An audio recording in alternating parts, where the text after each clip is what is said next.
Bismillahirrahmanirrahim. Wassalatu wassalamu ala asyrafil anbiya'i wal mursalin wa ala alihi wa sahbihi ajma'in.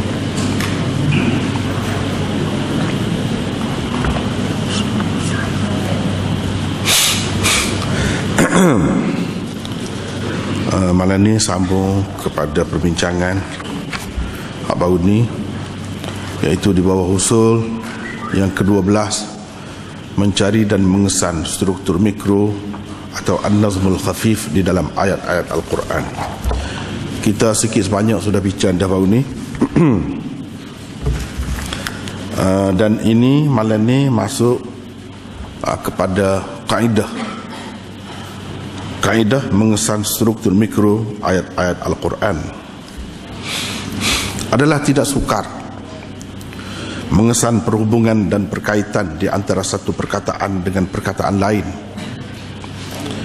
atau satu ayat dengan ayat yang lain, jika kedua-duanya mempunyai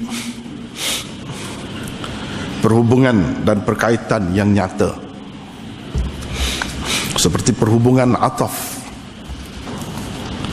ta'kid, tafsir, badal, i'tirad, sifat, hal, dan lain-lain yang dapat dipastikan dengan penguasaan ilmu nahwu. Akan tetapi sukar sekali mengesan perhubungan di antara dua perkataan atau dua ayat yang pada zahirnya tidak menampakkan ada sebarang perkaitan di antara keduanya, kerana kedua-duanya kelihatan seperti sesuatu yang berasingan dan berdiri sendiri. Dalam keadaan ini pun para ulama tafsir yang bijaksana masih nampak lagi perkaitannya berpandukan qarinah-qarinah dan bukti-bukti di sudut makna dan artinya yang saling berpautan.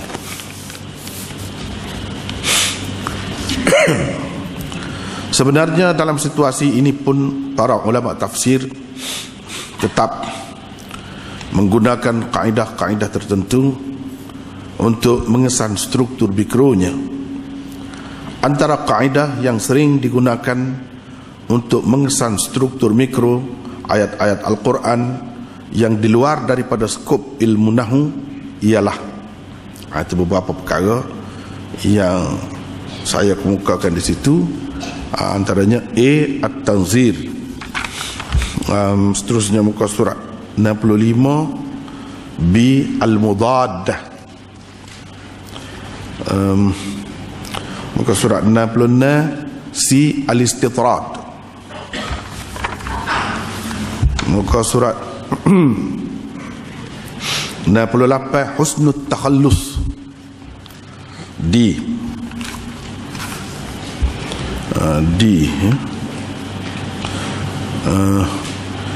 muka surat 70, I, Al-Intiqal,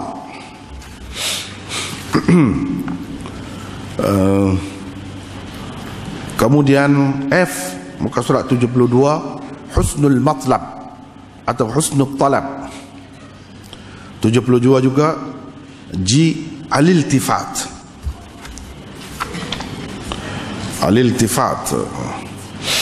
muka surat 74, H, Tasriful Ayat, muka surat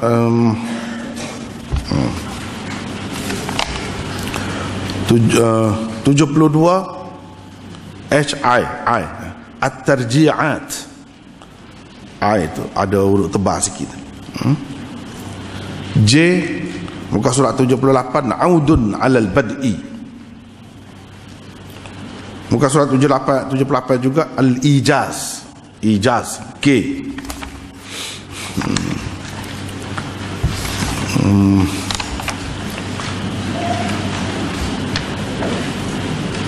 L, muka surat 81, Tafsil ba'dal ijmal, dan muka surat yang sama M dan lain-lain lagi, banyak lagi. Itu kena ambil kira berlaku. Jadi malam ni kita akan bertemu dengan kaedah yang pertama, dan bagaimana nak kesan kaedah ni. Kaedah nahwu dah.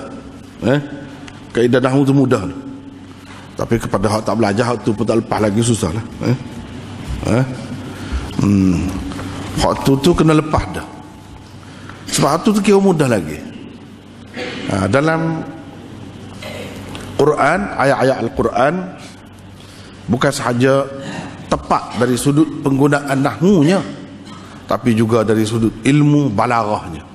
Jadi hak kita sebut tadi banyak berkait dengan ilmu balaghah, khususnya cabang ma'ani dan badi'. Ma'ani dan badi' dalam ilmu balaghah. Satu perkara yang kena tahu terlebih dahulu,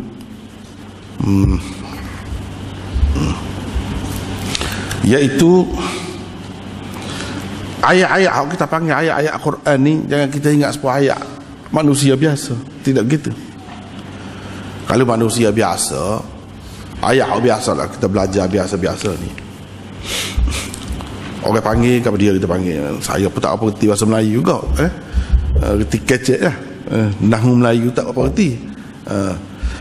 Kalau Arab, dia panggil sifat. Ni saya sebutkan tadi, sifat ko, ataf ko, gapo ko, hal ni mudah lagi. Sifat dia mesti kena ada mausuf. Sifat tu, kalau kita kat rumah cantik, cantik tu sifat lah. Rumah tu orang panggil mausuf. Melayu tak pasti apa istilah nahwu dia tu, dia panggil gap dia. Cantik tu sifat. Rumah tu mausuf orang panggil. Atau istilah lainnya, benda sama juga. Cantik tu orang panggil na'at. Rumah tu man'ut, benda sama aja. Istilah saja berbeza. Begitu juga lain-lain. Air sejuk, sejuk sifat. Air tu mausuf. Hak tu mudah. Tapi kalau kita bahasa biasa ni, sifat dengan mausuf tu orang tak pisah. Air sejuk ada di atas meja. Gitulah, itu ayat yang sempurna. Takkan air berti satu ayat, sejuk ada di atas meja, tak kena tu, pisah lagu tu. Pisah lagu. Tapi ayat Quran tidak gitu. Tu benda kena payah dulu sebelum pergi lebih jauh. Dia kadang-kadang sifat dengan mausuf tu pun terpisah. Hak tu pelik tu, menyebabkan kita jadi buat apa gini. Mudah je, kita tak payah pergi jauh. Tak payah pergi jauh. Hak mana ada Quran, boleh buka Quran mudah. Kita guna surah mula-mula ya senang. Buat contoh, Alhamdulillahi Rabbil Alamin. Rabbil Alamin, Ar-Rahmanir Rahim. Ar-Rahman itu sifat, padahal dia ayat lain dah. Okay. Alhamdulillahi Rabbil Alamin ayat 1 atau 2 mengikut khilaf seperti kita sudah bincang dah tu. Tak apalah. Ar-Rahmanir Rahim ayat 3. Ayat 3 tu Ar-Rahmanir Rahim tu sifat tu. Sifat kepada Rabbi tu. Rabbi tu mausuf orang panggil. Sebab tu dia sama-sama bagi bawah. Orang tak kata Ar-Rahmanur Rahim, tak ada lagu tu. Orang tak baca lagu tu. Ar-Rahmanir Rahim. Sebab apa bagi bawah? Ar-Rahmani. Ar-Rahimi pun bagi bawah juga. Kepada orang yang reti nahwu, tak ada bagi pun tak apa, support je, ada bagi tak ada bagi. Dia kena buat bagi bawah tu sebab Rabbi tu mausuf dia tu bagi bawah. Dia mengikut mausuf dia ni, orang panggil bab tawabi'. Kalau mausuf dia tu bagi bawah, dia kena bagi bawah. Mausuf dia bagi depan, dia kena bagi depan. Dia boleh berubah. Mausuf dia bagi datang, dia bagi datang. Jadi Ar-Rahmanir Rahim tu ayat yang ketiga tu. Ar-Rahmanir Rahim sifat padahal duduk suku daripada mausuf. Sebab kita kata tadi lah, Maliki Yaumiddin. Maliki bukan Maliku, atau Malika, dah Maliki sifat lagi. Sifat tu letak suku, jadi ayat yang berlainan. Kenapa begitu? Ni kena tahu bab ni lah bab kita bincang ni. Orang panggil struktur mikro, struktur mikro, usul yang ke-12. Kena tahu benda tu apa gitu. Dan banyak lagi lah. Itu satu sudut sifat dengan mausuf baru. Sudut lain lagi banyak lagi yang kita sebut tu. Kadang-kadang ataf dalam satu ayat, okey, tak apa. Ataf dalam ayat yang lain, ataf masih lagi berkait dengan 10 ayat yang sebelumnya. Tapi mudah lagi sebab dia ataf. Kita tahu ni ataf gapo. Ni semua ni hak saya sebut ni, ataf, takkid, tafsir, badal, i'tiraf, apa semua ni istilah ilmu nahwu. Hak ni pun kena faham. Tak boleh kata tahu struktur mikro boleh ilmu balaghah, pakai ilmu balaghah saja. Tak boleh, tak ada. Dia kena nahwu dulu, lepas tu baru balaghah. Jadi hak kita nak bincang malam ni ialah tentang ilmu balaghah. Jadi dalam Al-Quran dia guna ilmu tu paling sempurna, sehingga ahli-ahli bahasa Arab tu jadi orang kata terpegun. Tengok, dari sudut nahwunya pun, dari sudut balaghahnya, dari sudut apanya sangat menarik. Yang sangat menarik, lemah, menyebabkan mereka tu jadi, kalau kita kata peluh tengok, lemah, tak boleh buat lagu tu. Walaupun pelik, tapi dia adalah suatu yang istimewa, unik, tapi sangat menarik, sangat istimewa. Itulah yang kita kata, akan tetapi sukar sekali mengesan perhubungan di antara dua perkataan atau dua ayat yang pada zahirnya nampak tak ada kaitan. Sebab tidak ada, kalau kita nak nilai dari sudut ilmu nahwu tadi, dia jadi gapo-gapo tak boleh kesan kau tu tak boleh. Tak akan nampak, tak jumpa lah termasuk bawah bab gapo. Kerana kedua-duanya kelihatan seperti sesuatu yang berasingan dan berdiri sendiri.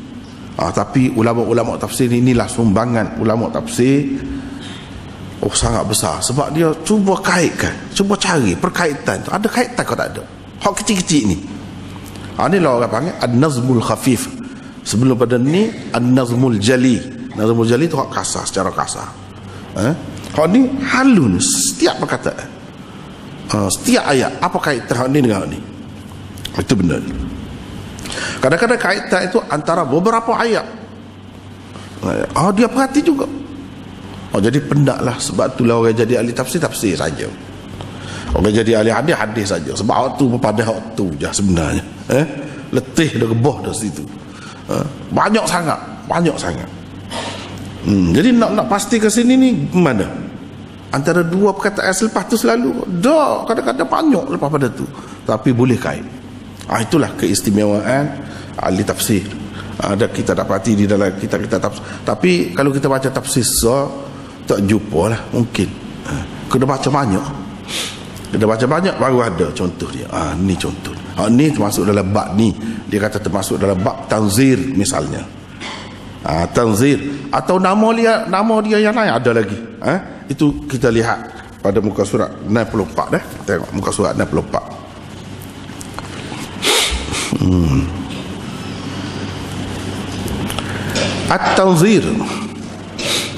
At-tanzir ialah membandingkan sesuatu, sama ada keadaan ke atau lain-lain lagi, dengan sesuatu, yakni atau keadaan dan lain-lain yang lain, kerana ada sudut keserupaannya. Kita bandingkan sesuatu dengan sesuatu yang lain sebab ada sudut keserupaan dia. Itu orang panggil at-tanzir. Antara contoh at-tanzir di dalam Al-Quran ialah firman Allah berikut. Firman Allah berikut.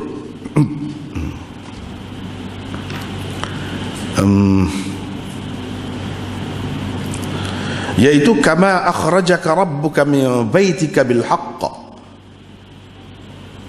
Surah Al-Anfal ayat 5. Selepas firmannya, ulaika humul mu'minun haqqan. Allah Subhanahu wa taala telah memerintahkan rasulnya supaya melaksanakan perintahnya berhubung dengan harta rampasan perang, walaupun ia kurang disenangi para sahabat. Keadaannya sama seperti ketika Rasulullah sallallahu alaihi wasallam melaksanakan perintah Allah agar mereka keluar dari rumah untuk berperang. Ia juga kurang disenangi setengah sahabat. Namun bukankah telah terbukti kekuatan Islam, pertolongan Allah dan kemenangan dengan keluarnya mereka berperang. Pembahagian harta rampasan perang juga begitu. Maka seharusnya lah mereka taat dan tidak menurut kehendak hati sendiri. Perhatikanlah ayat-ayat berkenaan di permulaan surah Al-Anfal bersama terjemahannya secara lengkap di bawah ini. Jadi kalau kita ambil dua tu saja, tak berapa jejak. Kena ambil semua sekali. Nah, ayatnya beberapa ayat ni ada kaitan. Inilah orang panggil An-Nazmul Khafif atau struktur mikro ayat-ayat Al-Quran. Jadi kita nak minta ambil baca lah ni. Baca ni panjang ni. Surah Al-Anfal tu. Baca tu di permulaan dia tu. Sampai ke ayat tu. Sampai ke ayat 8. Ayat 1 sampai ayat 8. Baca dan baca terjemahannya sekali. Amin.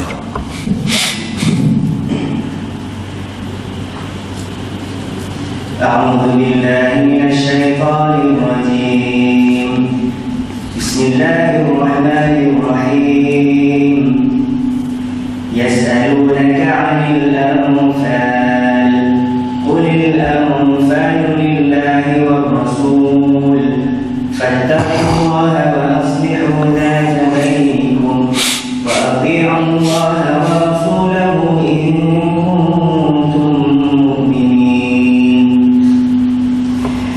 إنما المؤمنون الذين إذا ذكر الله وجلت قلوبهم وإذا تليت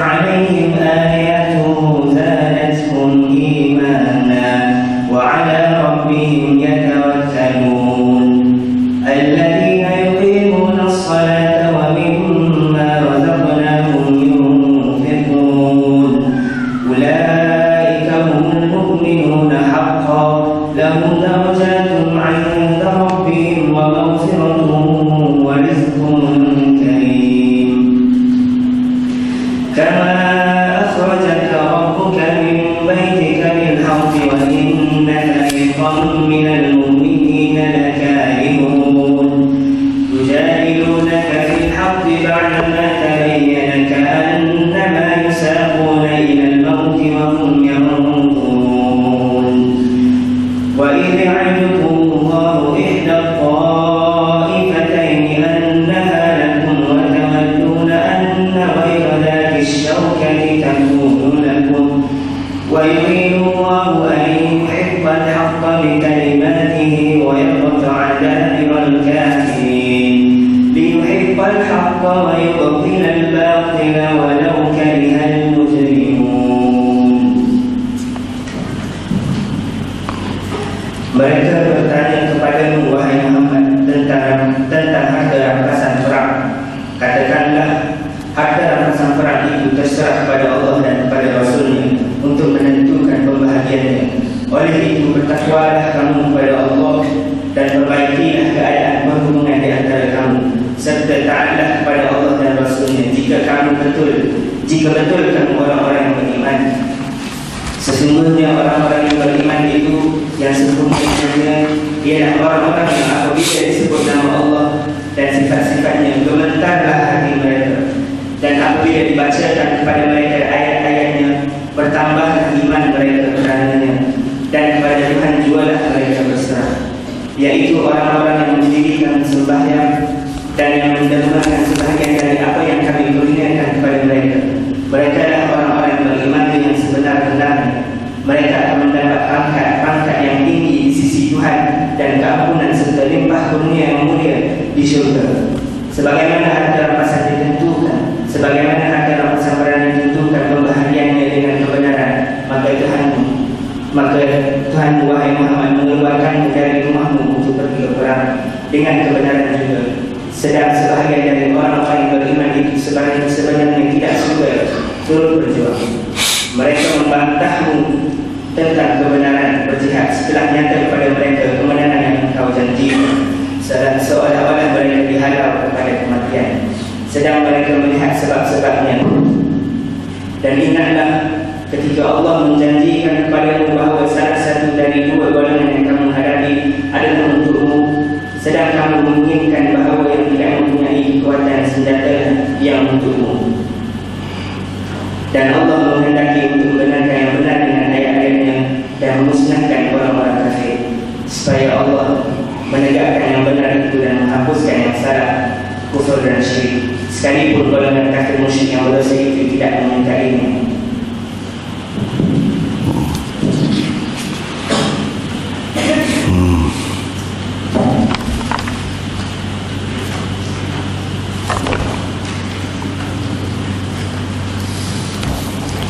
Kalau kita dia itu salah satu contoh at-tanzir yang selalu kalau kita baca dalam kitab tafsir, kalau dia contoh sini, contoh ni dalam kitab ulumul Quran pun contoh dia biasanya dia kemukakan hak ni, hak ni.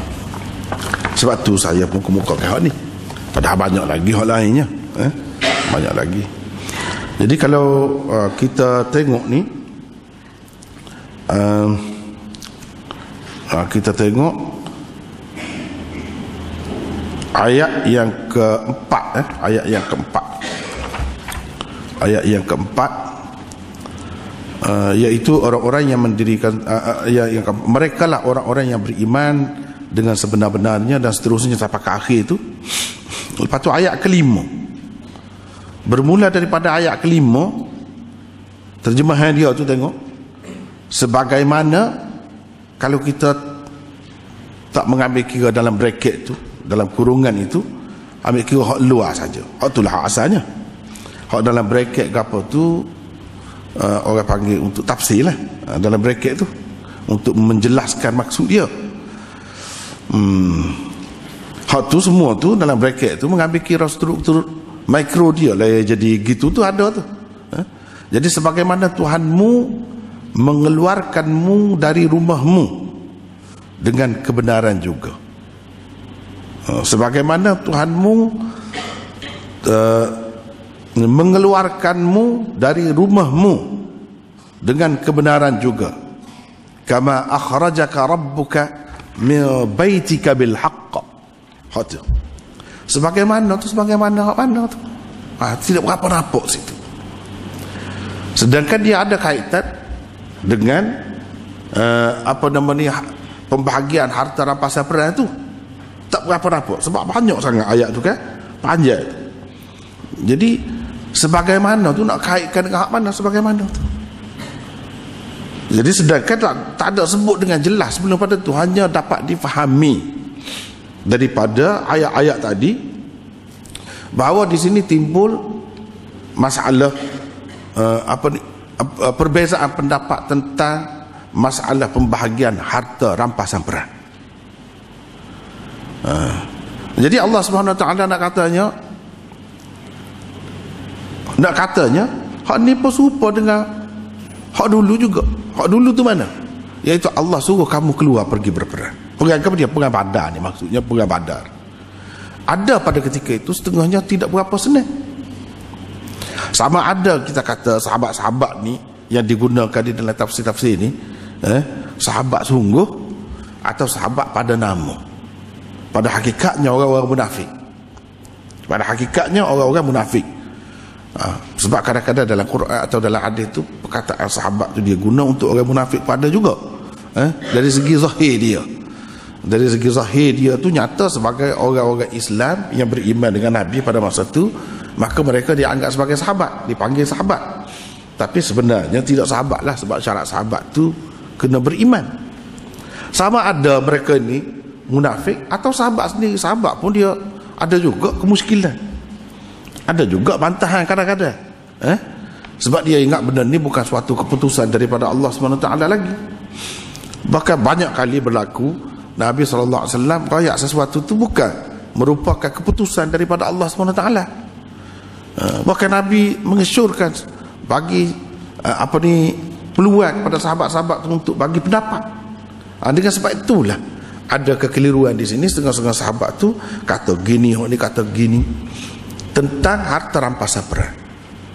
Padahalnya hak Nabi bagi tu kena gini-gini, iaitu di permulaan surah ni lah, yas'alunaka 'anil anfal qulil anfalu lillahi war rasul. Ini hak Allah dan Rasul. Jadi di sini gambaran di sini menunjukkan bahawa hak ni, hak Rasul bagi tu, ketetapan tu adalah daripada Allah dan daripada dia sebagai Rasul, bukan sebagai manusia biasa. Jadi sepatutnya kamu kena terima lah. Sebagaimana dalam masalah keluar daripada rumah untuk pergi berperang dulu, suatu peringkat ramai juga tidak setuju, ramai juga kata begini, kata begini. Tetapi akibatnya apabila turut tu dapat hasil yang baik, dapat kemenangan, nampak kebesaran Islam tu. Begitu juga dalam masalah ni, sekali tengok nampak macam tidak sesuai, tapi sebenarnya hak itulah yang terbaik. Itu maksud dia. Kaitan di antara ayat-ayat ni dengan ayat kemudian, kama akhrajaka rabbuka tu, dia ada kaitan dengan ayat mana? Hak tu nak ayatnya. Dari segi serupa dari segi mana? Di peringkat awalnya ada pertikaian, di peringkat awalnya ada tak puas hati begini boleh jadi molek, buat gini boleh jadi gini, pandangan itu berbeza. Tetapi hak yang diputuskan oleh Rasulullah sallallahu alaihi wasallam, arahan Rasulullah, itulah yang terbaik. Jadi nak cerita di sini, orang Islam ni kalau masalah dengan agama ni, masalah agama ni, dia kena ikut Allah dan Rasul. Walaupun benda tu kepada mereka tak senang, mereka berasa tak berapa molek, tak sesuai, tak boleh lagu tu. Kalau daripada Allah dan Rasul, mesti hak tu yang terbaik. Jadi kena ikut hak tu lah, kena ikut hak tu lah. Jadi kepada kita kemudian ni, yang sudah jelas je ni keputusan Allah dan Rasul, jadi tak ada masalah lagi lah. Sepatutnya kena turut saja lah, senang, muka sudah selesai dah. Hak ni sampai Nabi tu ketika tidak selesai dulu, tak tahu lagi hak ni keputusan peribadi dia ke, keputusan dia sebagai Rasul, tak tahu lagi. Itu pengajarannya. Jadi kamar tu seperti mana tu, nak kait dengan hak mana. Jadi masalah harta rampasan perang ni serupa dengan tu. Itulah dari segi ada keserupaan tu, kesamaan. Itu orang panggil at-tanzir. At-tanzir. Jadi kita sebut hak biasa dulu. Jadi orang yang ikut betul-betul cara Allah dan Rasul itu, itulah orang-orang mukmin yang sebenar. Ulaika humul mu'minuna haqqan. Maknanya orang yang tidak ikut cara tu, keputusan Allah dan Rasul itu, tidak mukmin sebenar lah, tak ikut sepenuhnya. Gitulah kesimpulannya. Cuba perhatikan, ni kan payah ni tanzir tu. Daripada beberapa ayat, lepas tu mari satu ayat yang membandingkan. Banding tu hak mana? Kena perhati tu. Barang kena perhati belakang tu. Kalau tak perhati, tak nampak tanzir itu. Tak nampak tanzir itu. Tanzir itu apa? Ilhaqun nazir bin nazir wa bayanur rabit bainahuma. Itu setengah-setengah ulama tu kata gitu. Tanzir ini iaitu mengaitkan sesuatu dengan sesuatu yang lain yang ada keserupaan dengannya, ada kesamaan dengannya, dan menyatakan berhubungan di antara dua benda itu. Berhubungan. Itulah tanzirnya. Ini kaedah yang pertama. Agak susah. Tak apa, kita buih hak susah dulu. Sekarang kan dia tak sedar, tak sah ayat susah. Jadi kuasa kau susah. No. Pakai gitu dia. Lepas tu kan dia lama-lama dia jadi mudah lah. Pasal dia dah mula-mula tak biasa dengar. Gitulah. Nak ayatnya daripada beberapa ayat dia boleh buat kesimpulan. Ini di sini ada tanzir kata dia. Dia ada tanzir. Guna istilah itulah, ringkas. Tanzir tu benda macam saat ni lah. Itu satu.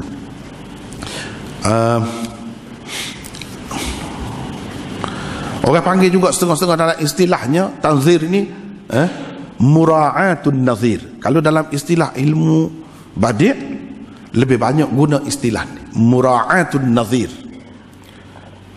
Jadi kena tengok situlah. Kalau habak ni kena tengok situ. Tanasub orang panggil juga.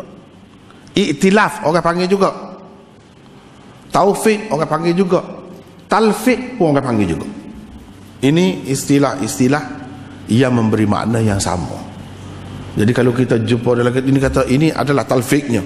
Talfiq apa pula sini? Talfiq dengan makna tanzir. Ini adalah taufiknya. Taufik bukan makna taufik dan hidayah tu. Tak. Taufik dengan makna tanzir. Kenapa? Kena ingat beberapa istilah. Tanzir, mura'atun nazir, tanasub, i'tilaf,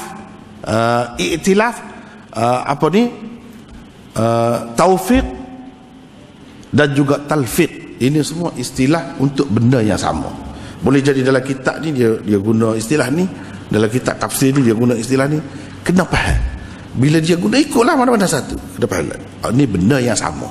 Takut-takut kita kata ini tanzir, mura'atun nazir ni hak mana pula? Taufiq ni hak mana pula? Talfiq ni hak mana pula? Kita duduk ingat talfiq dalam bab fiqh tu. Talfiq campur mazhab tu. Dalam sesuatu masalah. Jadi ingat tu dah. Ni dalam bab tafsir ni talfiq mana lain. Mana hak ni? Hak tu kena ingat. Jadi bila ikutlah dia guna istilah mana-mana satu, kena ingat hak ni. Dan biasanya kalau dalam kitab Itqan misalnya fi Ulumil Quran karangan Suyuti, contoh ni. Kalau tanzir contoh ni. Dan kitab-kitab lain pun banyak ni. Kita tengok contoh lain pula. Tengok contoh lain pula. Cuba Amir buka apa ni?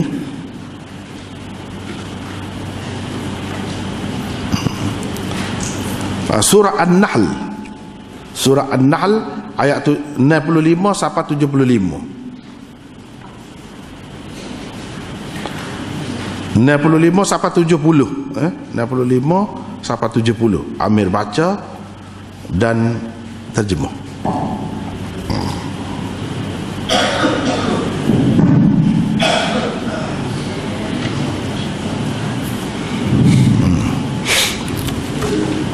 والله أنزل من السماء ماء فأحيا به الأرض بعد موتها إن في ذلك لآية لقوم يسمعون وإن لكم في الأنعام لعبرة نسقيكم مما في بطونه من بين فرث ولبن لبن خالصا سائغا للشاربين ومن ثمرات النخيل والأعناب تتخذون منه سكرا ورزقا حسنا إن في ذلك لآية لقوم يعقلون وأوحى ربك إلى النحل أن اتخذي من الجبال بيوتا ومن الشجر ومما يعرشون ثم كلي من كل الثمرات فاسلكي سبل ربك ذللا يخرج من بطونها شراب مختلف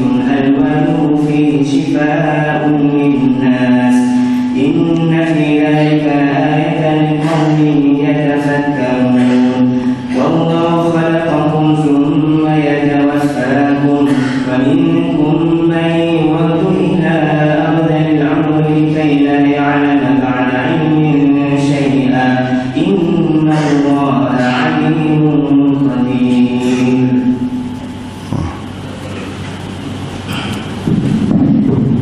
Dan Allah menurunkan air hujan daripada langit dan dengan air itu dihidupkannya bumi dirahmati. Sesungguhnya yang demikian itu benar-benar terdapat tanda-tanda kebesaran Allah bagi orang-orang yang mendengarkan pengajaran.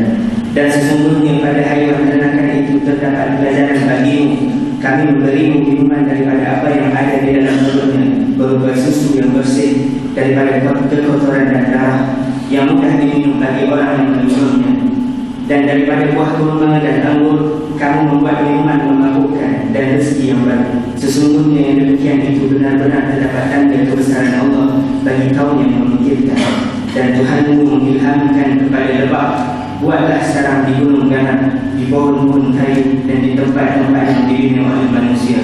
Kemudian makanlah daripada segala jenis buah-buahan dan turutlah jalan Tuhanmu yang telah memudahkan bagimu.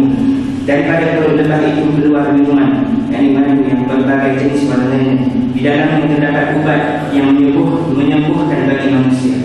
Sesungguhnya yang demikian itu benar-benar terdapat tanda kebesaran Allah bagi orang yang berfikir. Dan Allah telah menciptakanmu kemudian mematikanmu. Di antara kamu ada yang dikembalikan kepada usia tua sehingga dia tidak mengetahui lagi sesuatu yang pernah diketahuinya. Sesungguhnya Allah Maha mengetahui dan Maha berkuasa. Jadi di situ dalam ayat-ayat yang dibaca saat ini panjang. Daripada ayat 65 sampai 70, 5 ayat. Di sini pun ada tanzir juga. Tanzir juga.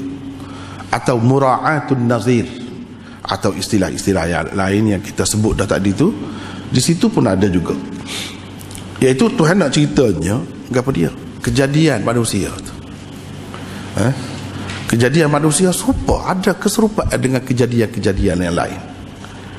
Begitu juga di hari kebangkitan, bila manusia ni mati kemudian lahir semula, bangkit semula, dia ada banyak kesamaan dengan kejadian di atas muka bumi ni juga, yang mana semuanya itu menunjukkan kebesaran Allah Subhanahu wa taala.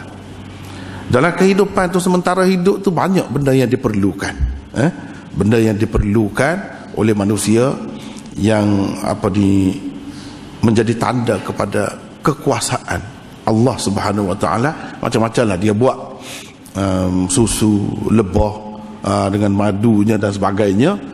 Itu semua adalah keperluan semasa hidup manusia di dalam dunia ni. Lepas pada tu ada yang mati awal, ada yang mati tua. Begitulah maknanya dia nak ceritanya proses kejadian alam ni, daripada tak ada, kosong kepada ada. Kemudian peringkat-peringkat tu siapa, kita kata kalau lembu, kambing, unta dan sebagainya, dia tidak buih susu selalu, dia ada perkembangan dia. Sampai satu peringkat buih susu.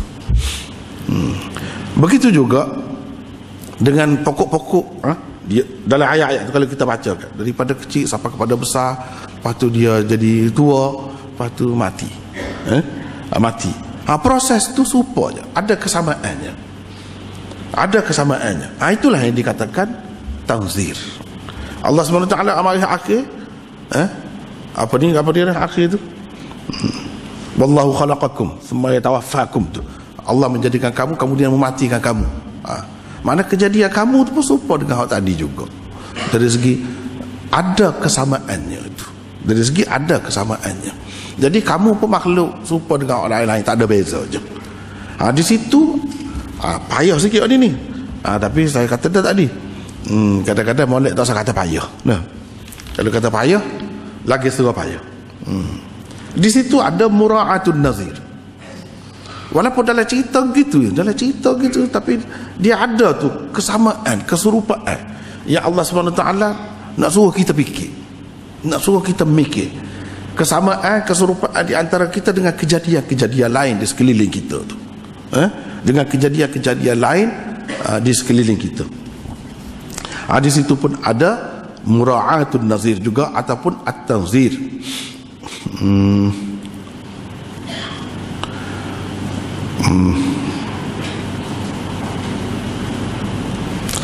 Cuba pula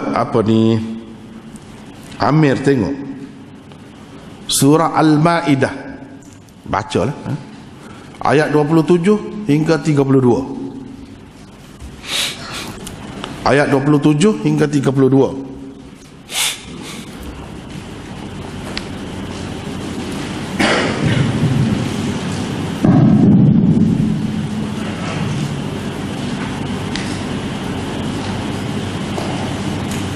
واتل عليهم نبأ ابني آدم بالحق إذ قربا قربانا فتقبل من أحدهما ولم يتقبل من الآخر قال لأقتلنك قال إنما يتقبل الله من المتقين لئن بسطت إلي يدك لتقتلني ما أنا بباسط يدي إليك لأقتلك إني أخاف الله رب العالمين إني أريد أن تبوء بإثمي وإثمك فتكون من أصحاب النار وذلك جزاء الظالمين فطوعت له نفسه قتل أخيه فقتله فأصبح من الخاسرين فبعث الله غرابا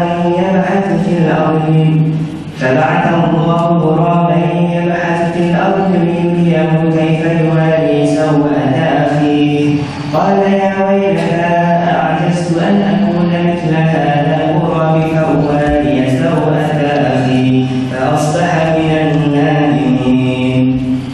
من أجل ذلك كتبنا على بني إسرائيل أنه من قتل نفسا بغير نفس أو فساد في الأرض فكأنما قتل الناس جميعا ومن أحياها فكأنما أحيا الناس جميعا ولقد جاءتهم رسلنا بالبينات ثم إن كثيرا منهم بعد ذلك في الأرض لمسرفون.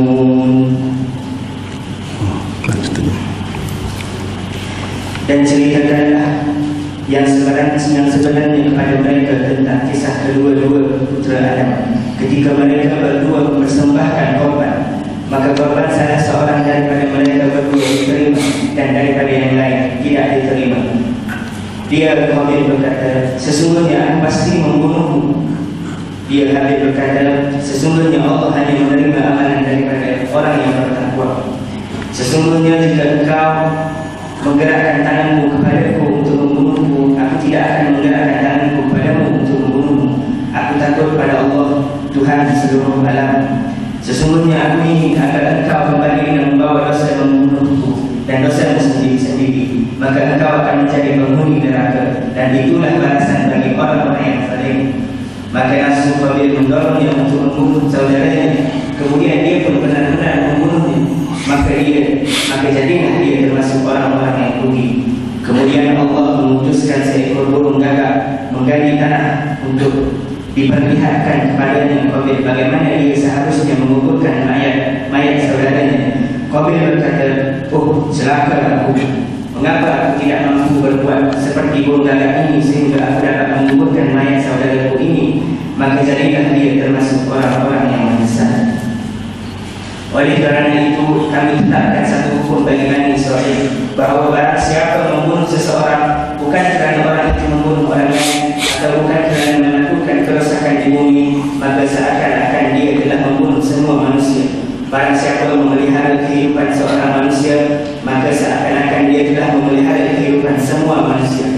Sesungguhnya Rasul kami telah datang kepada mereka dengan membawa keterangan-keterangan yang jelas. Kemudian sesungguhnya kebanyakan di antara mereka setelah itu melampaui batas di bumi. Jadi ini di dalam surah Al-Ma'idah, tanda lepas tu balik tengok pula study pula sendiri, tengok perhati molek.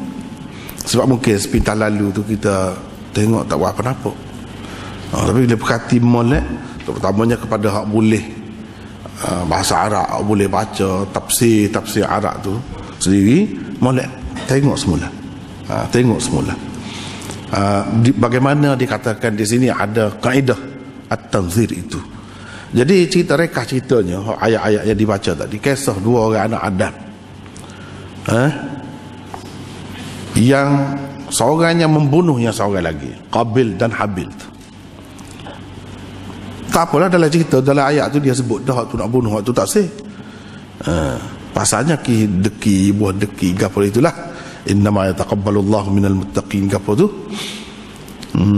Hak tu supaya dalam ayat tu sebut. Jadi nak ceritanya hak nak sebenar.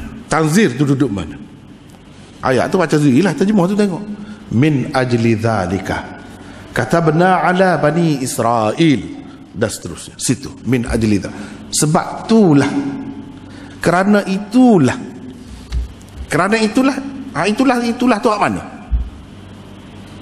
Dia ada kaitan dengan cerita sebelum pada tu, iaitu cerita pembunuhan yang berlaku di antara dua anak Adam tu.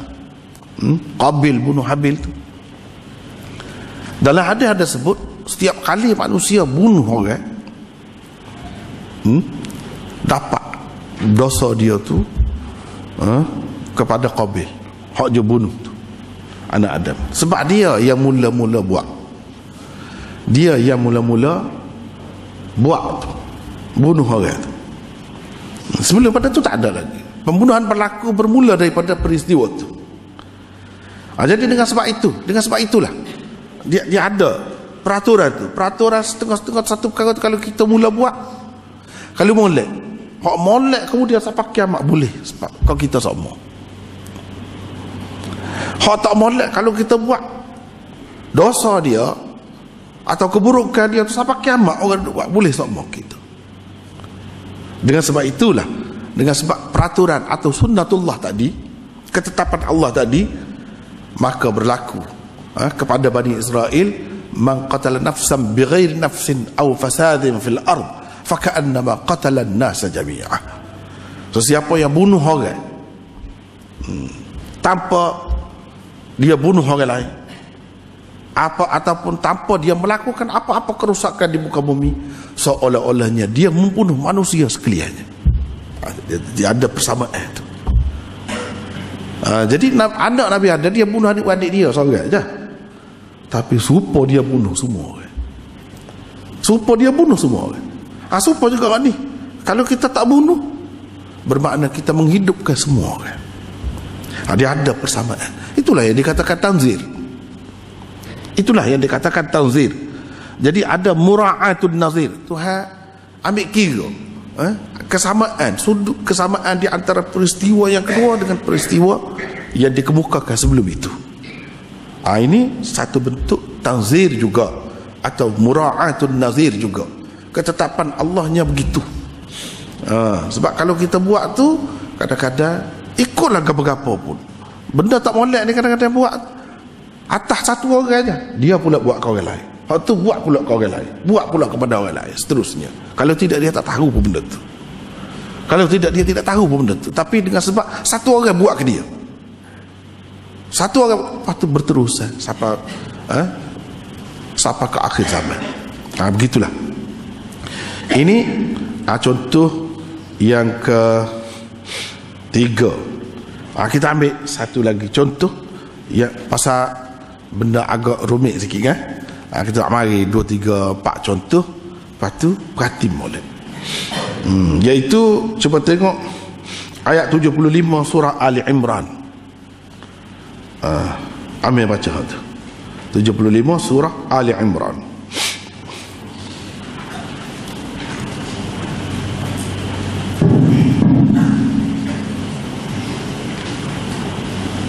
ومن أهل الكتاب من تأمنه بقنطار يؤديه إليك ومنهم من إن تأمنه بدينار لا يؤديه إليك ومنهم من إن تأمنه بدينار لا يؤديه إليك إلا ما دمت عليه قائما ذلك بأنهم قالوا ليس علينا في الأميين سبيل ويقولون على الله الكذب وهم يعلمون. Dan antara ahli kitab ada yang jika engkau meminjamkan kepadanya harta yang banyak, nescaya dia mengembalikan kepadamu. Tetapi ada pula di antara mereka yang jika engkau meminjamkan kepadanya satu dinar, dia tidak akan mengembalikannya kepadamu, kecuali jika engkau selalu menagihnya. Yang demikian itu disebabkan mereka berkata, tiada dosa bagi kami terhadap orang-orang terdahulu. Mereka mengatakan hal yang dusta terhadap Allah, padahal mereka mengetahui. Jadi ringkas ceritanya hak saat ni dalam ayat tu dia ada kaitan dengan hak sebelum pada tu. Kita nak peringkah ambil satu je. Sebab di situ terletak at-tanzirnya atau mura'atun nazirnya. Mana dalam ayat-ayat sebelum pada tu kalau perhatikan, Allah SWT cerita bagaimana pengkhianatan orang-orang Yahudi terhadap agama, dalam bab agama. Macam mana pengkhianatan mereka, penyelewengan mereka terhadap agama atau dalam bab agama. Macam-macam lah benda yang mengaruh hak tak betulnya dia buatnya, sampai jadi punah rana habis dalam bab agama. Hak ni dalam ayat hak ni hak baca saat ni, iaitu ayat 75 saat ni, nak cerita pengkhianatan mereka atau penyelewengan mereka, kejahatan mereka dalam bab harta benda pula. Jadi serupa je nak ayatnya Yahudi ni tidak jahat dalam bab agama saja, bab dunia, bab lain pun dia jahat juga. Itu dah ayatnya. Bab harta benda pun tak boleh percaya. Tapi tidak semua juga lagu tu. Ada juga setengah-setengah tu kalau kita simpan dengan dia satu qintar, satu jumlah harta yang banyak, dia amanah. Nak kata semua, tidak juga. Tapi kebanyakan mereka, khususnya pemimpin-pemimpin di kalangan mereka tu, lagu itulah keadaannya. Itulah sebabnya Allah SWT tidak nak lagi mereka itu terus menjadi pemimpin dalam bab agama ni kepada manusia di atas muka bumi ni. Tak ada, berhenti sekat tu je. Bila Nabi kita mari, bertukarlah kepimpinannya. Sebab apa? Situlah dalam 2 surah itulah banyak diceritakan. Surah Baqarah, Ali Imran, situlah diceritakan penyelewengan orang-orang Yahudi dan juga orang-orang Nasrani, sehingga menyebabkan mereka itu tidak layak, tak boleh duduk depan, tak boleh memimpin. Kalau hak lagu ni memimpin teruk lah, apa dia je dari segi jasa hak moleknya, bahkan hak munah ada. Munah dia tu dalam bab, bukan dalam bab keugamaan saja, tapi dalam bab harta benda dan keduniaan pun mereka tak betul juga. Itulah sebabnya mereka tidak layak lagi jadi pemimpin. Jadi bertukar daripada Bani Israel kepada Nabi kita Muhammad sallallahu alaihi wasallam. Tuhan nak cerita apa sebab? Apa sebab ditukarkan kepimpinan itu? Sebab hak dulu tidak layak. Berapa lapis dah nabi-nabi, ada di antaranya mereka dustakan, ada di antaranya mereka bunuh sampai ke peringkat tu. Jadi hak lagu ni tak boleh elok, tak boleh jadi pemimpin lah, tak ada dah, hilang kelayakan. Jadi itulah, di situ ada mura'atut tawzir juga. Hak ni halus sikit ya. Tawzir ni benda halus, kena cermat, kena perhati. Jadi nak rayaknya serupa dengan bab keagamaan, dalam bab harta benda, dalam bab dunia ni pun mereka tak boleh harap juga. Tu ya bendanya. Kesamaan, keserupaan dari sudut tu. Itu pun tanzir juga. Tanzir juga. Jadi banyaklah kalau kita nak perhatikan, termasuk dalam tanzir ini, dan dia ada pula pecahan dia. Tanzir ini dia ada pula termasuk di bawah tanzir ini. Apa dia? Iaitu tasyabuhul atraf. Tanzir juga, setengah tu dia sebut tanzir gitu je, tapi hak sebenarnya istilah yang tepat untuk dia ialah tasyabuhul atraf. Ini juga termasuk dalam bab ilmu ma'ani. Ilmu ma'ani, balaghah lah. Tasyabuhul atraf tu mana? Nampak sama hujung ni dengan hujung ni, ada kaitan nampak. Ayat ni dengan ayat ni, perkataan ni dengan perkataan ni nampak sama, tapi sebenarnya dia tidak sama. Dia tidak sama, tapi yang sama tu dari satu sudut, dari satu sudut tertentu mereka semua sama.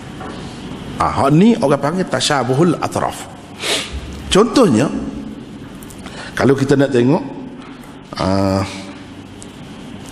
di dalam suratul Rahman, surah Ar-Rahman ayat 5 hingga 6.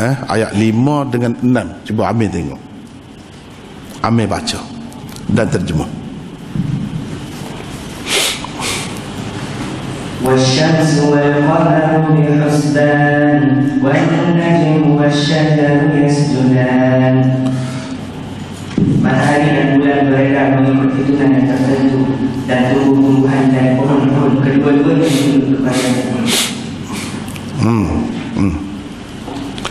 Jadi dua ayat tu zahirnya nampak menarik kan? Asy-syamsu wal qamaru bihusban wan najmu wasyajaru yasjudan. Sama bunyi akhir dia tu dari sudut ilmu badiknya tinggilah. Tak apalah waktu tu. Jadi kita nak tengok dari sudut ni, dari sudut tasyabuhul atraf orang panggil itu.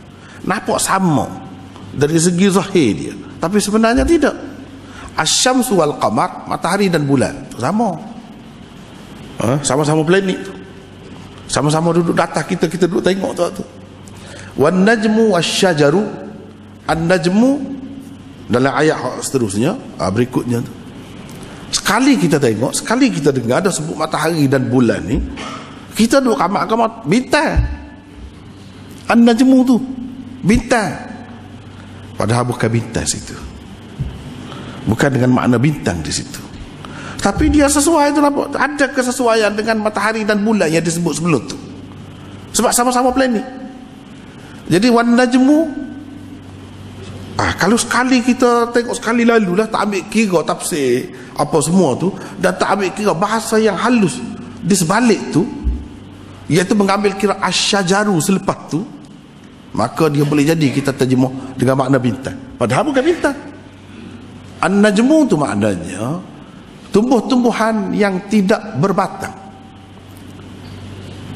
yang tak ada batang. An-najmu, iaitu an-nabat alladhi la saqa lahu, tak ada sak, tak ada batang dia. Seperti pokok rambutan, pokok durian kan ada ke batang dia besar tu. Jadi macam sayur, macam rupuk, itu makna an-najmu tu. Dan seumpamanya rumput rampai kita kata, ataupun sayur-sayuran yang tak ada batang dia, ataupun tanaman-tanaman yang menjalar, dia tidak ada batang dia. Itu makna an-najmu. Maknanya pokok-pokok yang macam tu dan pokok asyajar, pokok yang ada batang dia tu, kedua-duanya, yang ini semuanya sujud kepada Tuhan. Sujud kepada Tuhan. Matahari dan bulan beredar mengikut perkiraan, bukan sesaja jalan ikut serah gitu, tidak. Ada perhitungan, ada kira-kira perjalanan dia. Pada masa ni gini, sebab tu orang boleh buat kalender. Siapa boleh buat kalender? Tetapnya dia tak lari daripada landasan dia, daripada ketetapan itu. Jadi matahari dan bulan beredar tu sehingga orang boleh buat hari bulan, boleh buat kalender beratus tahun, untuk beratus tahun akan datang. Memang betul lagu tu. Pasal apa? Pasal dia ada kira-kira dia, bihusban, mengikut kira-kira, mengikut ketetapan Tuhan. Wa an-najmu wasyajaru yasjudan, pokok hak tak ada batang. Jadi hak ayatnya tadi, dalam cerita kita ni, tanzil an-najmu tu sekali tengok nampak macam bintang, sebab sesuai dengan bulan dan bintang. Padahal an-najmu situ dipakai dengan makna lain. Dia lebih sesuai dengan hak selepas dia, asyajaru, pokok tu. Jadi pokok tu pokok ada tiang, ada batang. Hak ni pokok tak ada batang. Nak ayatnya semuanya terikat dengan peraturan Allah. Tidak layak kita jadikan semua itu sebagai Tuhan. Ada manusia dalam dunia ni jadikan bulan, jadikan matahari sebagai Tuhan dia. Mereka tu semuanya mengikut ketetapan, tunduk kepada ketetapan Allah SWT. Mana Islam lah. Islam dari segi bahasanya tunduk kepada ketetapan Allah, terikat dengan hukum Allah, kehendak Allah. Jadi hak terikat dengan ketetapan orang lain itu Tuhan kah? Lagu tu tentu tidak Tuhan. Kalau pokok nampak saja sebenarnya mereka sujud. Sujud itu pun maknanya mengikutlah, mengikut ketetapan Tuhan, kehendak Tuhan. Tuhan kata mati-matilah, tumbuh-tumbuhlah. Jadi dalam dunia ni ada juga manusia yang menyembah ataupun menganggap pokok-pokok tertentu itu sebagai pokok suci, sebagai Tuhan. Tak kena berlaku tu. Adakah kejadian-kejadian yang memerlukan kepada orang lain itu layak menjadi Tuhan? Tentu tidak. Jadi Tuhannya hak lain. Jadi hak kita nak tadinya tu situ ya, tanzirnya nampak macam serupa, tapi tidak serupa. Sebab tu dia masuk di bawah tu tasyabuhul atraf. Bukan betul-betul serupa, tidak betul-betul serupa, ada kesamaan dia tu, ada kesamaan. Itu pun termasuk dalam tanzir juga. Termasuk dalam tanzir juga. Kalau kita nak tengok lagi, tanzir ni banyak contoh dia nya. Antaranya di dalam firman Allah, la tudrikuhul absar wa huwa yudrikul absar wa huwal latiful khabir. La tudrikuhul absaru wa huwa yudrikul absara wa huwal latiful khabir. Situ pun ada apa ni orang panggil tanzir juga, tapi bukan tanzir betul. Di bawah tanzir tu ada satu bab pecahan dia, tasyabuhul atraf orang panggil. Yani ada kesamaan ujung hak ni dengan hak tadi. Ada kesamaan kalau kita nak kata ekor dengan kepala. Kalau kita tak tengok pun kepala ular, kita tengok ekor dia, kita tahu dah ni ular, kan? Begitu juga kalau kita tengok orang kaki ni, kita tak tengok kepala dia, kita akan kata, nah, ni orang. Takkan pula Ikan duyung kita tu, ikan duyung tu khayalan dah. Ekornya supaya ikan, kepalanya supaya orang, itu khayalan. Berlakon buat cerita boleh lah, ada. Biasa umumnya kalau kita tengok ekor pun kita tahu lah kepala dia lagu mana, sesuai dengan kepala dia. Wa huwal latiful khabir. Al-latif sesuai dengan la tudrikuhul absar. Tuhan ni tidak dapat dicapai oleh penglihatan manusia. Manusia ni kan pandai kan, dia tak dapat capai dengan penglihatan kasar dia pakai mikroskop. Dia pakai mikroskop. Dia pakai macam-macam lagi lah, teleskop. Bintang jauh-jauh tak nampak. Dengan mata kasar dia buat teleskop, nampak kasar. Komel kita tak nampak dengan mata kasar dia buat mikroskop, nampak. Tapi ada lagi di sebalik dia tersebuat lah halus tahu mana, tak dapat. La tudrikuhul absar. Ada komel boleh dapat, god tu boleh dapat, god ni boleh dapat, god Tuhan tak boleh dapat, tak akan dapat. Walaupun dia paling nyata, tapi tak akan dapat. Sebab apa? Dia sebut wa huwal latif, dia maha halus dengan kelembutan yang sangat, tak boleh apa. Itu sifat tu sesuai dengan la tudrikul absar. Al-khabir sesuai dengan wa huwa yudrikul absar. Hasa lagi bahagian yang kedua. Inilah kaitan ayat dengan ayat bahagian kecil-kecil ni, orang panggil struktur mikronya. Ni kita kena tahu apa kaitan ni dengan ni. Al-khabir tu ada kaitan dengan wa huwa yudrikul absar, sedangkan dia tahu segala penglihatan. Dia menguasai segala penglihatan, tak kira penglihatan gapo pun. Dia bukan setakat tahu, tengok yang nampak ada. Yudriku tu tak? Orang ni tengok apa maksud dia, orang ni tengok apa niat dia. Kita tak tahu. Kita tak, dia tengok saya, dia tengok orang tu. Cuma dia boleh tuduh, dia boleh kata lah, dia tengok saya sebab dia kenal ke saya, sebab dia benci ke saya, sebab dia suka ke saya, sebab dia hak sebenar. Ada kalanya macam-macam lagi. Sebab Al-Khabir, ia maha mengetahui, dia tahu belaka, dia menguasai belaka segala penglihatan. Hak ni boleh kelih tengah malam, gelap pun boleh, cerah pun boleh. Hak ni boleh cerah saja. Dia tahu belaka, dia yang buat semua. Cuba tengok hak ujung tu sesuai dengan hak sebelum tu. Itulah orang panggil tasyabuhul atraf. Tasyabuh, hak benda-benda macam. Sebab tu saya sudah sebut dah sebelum pada ni. Kalau kita tengok kan, sini muka surat 62 ni, dalam nota dia juga D, terdapat banyak sekali ayat-ayat yang disudahi dengan menyebutkan sifat-sifat tertentu Allah Subhanahu wa ta'ala, seperti Al-Ghafurur Rahim, Al-Ghaniyul Hamid dan sebagainya tu. Jadi hak tu kena perhati. Ini suatu perkara yang penting dalam mengesan struktur mikro ataupun an-nazmul khafif di dalam Quran. Sangat penting.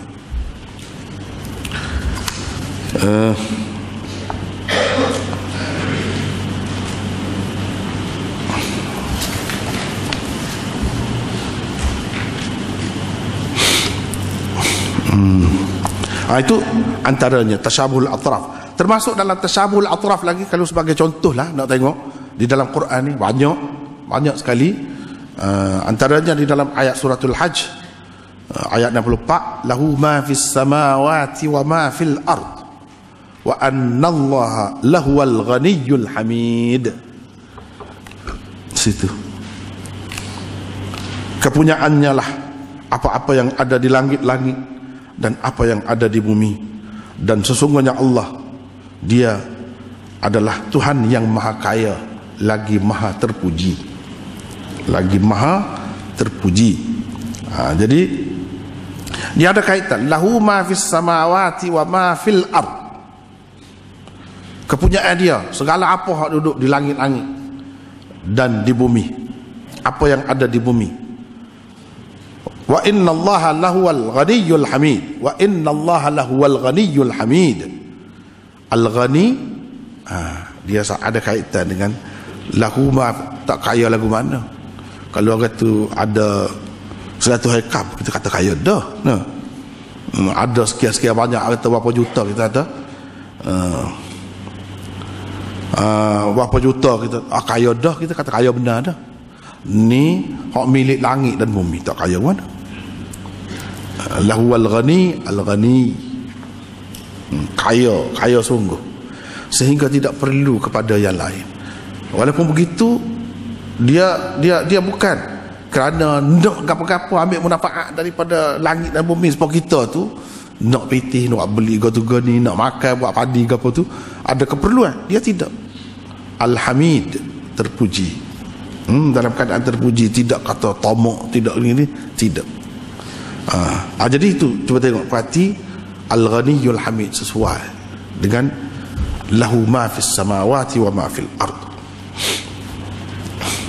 Jadi itulah At-Tanzir. Satu lagi, kalau kita nak tengok tentang tasyabuhul atraf yang termasuk dalam bahagian At-Tanzir ini juga,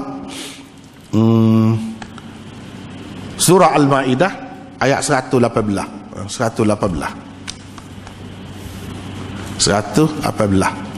Jadi kita pasal lewat ni tak payah ambil baca lah, secara ringkasnya. Apa ni?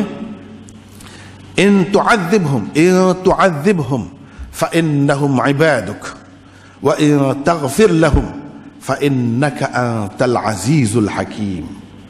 Situ Nabi Isa kata, cerita ringkas ceritanya, Nabi Isa ni Tuhan tanya dia, saya sebab apa mu kau ajar orang suruh sembah kamu ni, mu dakwa orang kata mu ni Tuhan kau selain daripada Allah. Tidak, dia kata dia tak pernah ajar lagu tu. Ni akan berlaku, dia yang akan berlaku. Sebab apa? Dah berapa juta, berapa ramai orang-orang Kristian ni kan. Jadi Tuhan nak beri nyata, Tuhan tanya, adakah lagu tu? Dak. Dia kata dak. Jadi demon ni buat kerja lagu ni patut kena seksa. Kalau kamu seksa mereka pun, semuanya ni hamba-hamba kamu. Nabi Isa kata kepada Nabi Tuhan, kepada Tuhan. Dan kalau kamu ampunkan mereka, kalau kamu ampunkan mereka pun, fa innaka antal azizul hakim, sesungguhnya engkau Tuhan yang maha perkasa lagi maha bijaksana. Cuba kita perhati. Fa in apa ni? Wa in taghfir lahum, jika engkau mengampuni mereka. Sekali kita tengok, dengan sebab ada hak sebelum pada dia tu, hak sesuainya bukan antal azizul hakim, tetapi hak sesuainya al-ghafurur rahim. Sebab taghfirlah jika engkau mengampunkan mereka. Jadi hak sesuai dengan taghfir itu ghafurlah, tapi Tuhan tidak buat gitu akhir dia. Fasilah dia tidak gitu. Al-Azizul Hakim, bapa gitu. Dia tidak kata Ghafurur Rahim, tapi dia kata Al-Aziz, Al-Azizul Hakim. Jadi ini semua ni nak menunjukkan bahawa kalau dia mengampunkan manusia ni dalam keadaan tidak ada siapa pun boleh cek dah ataupun tekan dia, periksa dia, hak datang pada dia tak ada. Itu makna Al-Aziz. Kalau Ghafur boleh jadi tidak gitu. Di sini nak ceritanya Allah SWT boleh buat apa saja. Maha perkasa kita panggil. Jadi hak itulah kita hak mengaji tafsir ni, mengaji hadis pun sama juga. Kena menguasai Al-Asma'ul Husna. Apa makna dia setiap satu. Jangan baca sebutir buku, baca biar banyak. Apa makna Al-Aziz, apa makna Al-Hakim, baru kita nampak kesesuaian dia. Nak ceritanya Allah SWT ni kuasa dia tu tak ada datang pada dia. Kalau dalam dunia ni kan ada mahkamah rendah, ada mahkamah tinggi, ada mahkamah persekutuan, ada lagi hak datang-datang. Ada hak ni maafkan, hak ni buka kes mula, ada hak ni buat keputusan, ada hak ni ampunkan, boleh lagu tu. Tapi Allah SWT ni tidak. Hak paling tinggi, tak ada dah mahkamah lain, tak ada dah hakim lain yang dapat menghapuskan keputusannya. Jadi sehingganya Al-Aziz disebut sini. Kalau Tuhan nak buat gitu pun boleh. Wa in taghfir lahum, kalau Tuhan nak ampunkan, nak rayaknya akidah Nabi Isa, kalau Tuhan nak ampunkan orang yang menyembah dia, menganggap dia Tuhan tu boleh. Sebab apa? Tuhan tu Al-Aziz. Tuhan tu Al-Aziz. Tak ada orang boleh bantah dia. Kalau Tuhan nak buat gitu, tapi adakah Tuhan buat gitu? Kita kena tengok pula. La in asyrakta la yahbatanna 'amaluka wa la takunanna minal khasirin. Jika engkau syirik, Tuhan kata kepada Nabi kita, kalau mu syirik, nescaya amalan kamu terhapus dan kamu akan menjadi orang-orang yang rugi. Jika kamu syirik, apa kamu jadi syirik kah? Tak kalu royak tu, kalu saja. Hak ni pun gitu juga, in. Pasal dia in. Bukan idza, tapi in. Kalau Tuhan ampun kau, apa Tuhan ampun kau orang syirik? Tidakkah dalam ayat lain dia kata dia tidak ampun syirik? Nak rayaknya kuasa dia tu tinggi benar. Tak ada siapa dia boleh bantah. Kalau dia nak lagu tu. Hak dia kata dia ampun, hak tu ketetapan dia lah. Kalau nak rayak ceritanya, lepas tertu kuasa dia tu. Al-Hakim maha bijaksana. Bijaksana ni dia tidak kata Rahim, dah. Dia kata Al-Hakim di sini. Maha bijaksana, dia tahu kadang-kadang orang tak nampak. Apa yang dia ampunkan? Nampak macam lemah. Tidak lemah. Sebab dia maha bijaksana. Boleh jadi kita nampak tak sesuai itu sebab kita tak tahu habis. Kalau kita tahu habis, kita akan kata patut. Kita kata patut. Sebab mengikut zahirnya dia mati sebagai orang Kristian, tanda di perkuburan orang Kristian. Tapi Tuhan kat Al-Hakim, mana ketahu? Takut dia masuk Islam dah. Tuhan maha tahu. Jadi orang ni kata tidak ke dia syirik, dah syirik. Tuhan kata dah kan tidak masuk syurga, neraka. Tuhan tidak ampun. Ni apa dia ampun? Sebab Tuhan maha tahu, dia tidak syirik, dia Islam dah. Orang lain tak tahu. Kan banyak berlaku dalam dunia ni, orang tidak tahu. Sebab tu dia sebut Al-Hakim. Nak rakyat syirik pun, kalau dia bertaubat daripada kesyirikan, Tuhan tahu. Tuhan akan kira semua tu. Hikmat dia akan nyata. Boleh jadi kepada setengah orang pada masa tu, buat apa? Masuk syurga pula. Tidak kata Tuhan tak ampun. Buat apa pula ampun? Habis nak akan dosa dia tak ada ni. Al-Hakim. Tuhan maha bijaksana. Bijaksana tu dia kena perintian dia tu lah. Apa makna Al-Hakim? Kalau kita terjemah bijaksana gitu saja payah juga nak faham. Mana Tuhan tahu, orang tak tahu. Mungkin orang tak tahu. Dengan sebab dia tidak tahu, dia kata tak sesuai gini. Padahal sangat sesuai dah. Benda-benda gini. Sebab tu Nabi Isa kata sebagai rayuan jugalah. Mungkin ada di antara mereka tu yang lemah, yang gapo. Jadi sebagai rayuan juga secara halus kepada Allah Subhanahu Wa Taala. Jadi ini semua ni termasuk dalam tasyabuhul atraf. Nak kata betul-betul serupa, tidak serupa. Sebab hak serupanya Al-Ghafurur Rahim, bukan Al-Azizul Hakim. Tapi dia tasyabuh, serupa. Dia ada kesamaan juga. Nak kata betul-betul serupa, tidak. Kalau perkataan yang serupanya Ghafur lah situ, bukan Al-Aziz. Al-Aziz tak ada sebut pun sebelum pada tu. Itu benda ni sangat perlu diperhatikan secara halus. At-tanzil ni sangat banyak, termasuklah tasyabuhul atraf itu sangat banyak di dalam Quran. Tapi dia kena perhati, kena renung. Termasuk dalam tanggungjawab ataupun kerja, tugas pelajar-pelajar Quran, dia kena tahu. Sebab dengan kita mengetahui hak ni, kita boleh tahu perkaitan atau struktur yang halu-halu tu, antara satu perkataan dengan perkataan dalam Quran, satu ayat dengan ayat yang lain di dalam Quran. Kita boleh tahu. Dengan tahu tu barulah kita tahu betapa istimewa dan Quran ni sebagai mukjizat. Barulah kita tahu. Itu satu at-tawzir. Nampaknya kita tak ada dah pergi kepada al-mudaddah, setakat itulah dulu untuk malam ni. Wallahu a'lam.